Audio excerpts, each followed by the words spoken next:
ஒரு அழகான தோட்டம். ஒரு நாள் ஒரு சிறிய ஊரில் அங்கு ஒரு அழகான தோட்டம் இருந்தது.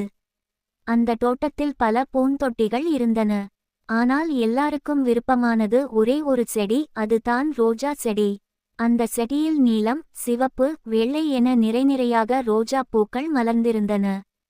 ஆச்சரியமான தேன். ஒரு நாள் அந்த ரோஜா செடியின் அருகில் வந்த சிறுவன் கனி, ஐயோ, இது என்ன வாசனை? ஏன் இங்க தேனின் வாசனை வருது என்றான். அவனது தோழி மீனா ஓடி வந்தாள். அது உண்மைதான். ரோஜா பூவின் நடுவிலிருந்து சிறு சிறு தேன்துளிகள் வந்துகிட்டு இருக்கு. தேனீயின் வருகை. அந்த பூவில் ஒரு அழகான தேனீ வந்தது. நான் தான் இந்த பூவின் தோழி. இந்த ரோஜா செடி மற்ற பூக்களை விட சிறப்பானது.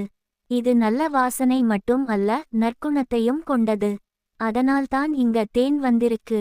செடியின் ரகசியம். ரோஜா செடி பேசத் தொடங்கியது. நான் என் பூக்களை எப்போதும் மற்ற பூக்களுக்கு உதவ மலர வைத்தேன். என் வாசனை மற்ற செடிகளையும் மகிழ வைக்கும். அதனால் தான் என் உள்ளத்திலிருந்து தேன் உண்டாகிறது. குழந்தைகள் கற்ற பாடம். கனி மற்றும் மீனா சொல்லிக் கொண்டார்கள். நமக்கும் இப்படியே உள்ளத்திலிருந்து நற்குணம் வந்தால் அது மற்றவர்களுக்கு தேன் போல் இனிமையாக இருக்கும். அவர்கள் எல்லோரும் அந்த செடியை சுற்றி நன்றி சொன்னார்கள். இந்த கதையின் மூலம் நல்ல மனமுடனும் பிறருக்கு உதவும் எண்ணத்துடனும் நாம் இருந்தால் நம் வாழ்க்கை தேன் போல இனிமையாகும் என்ற ஒரு அழகான பாடத்தை சிறுவர்கள் கற்றுக்கொள்கிறார்கள்.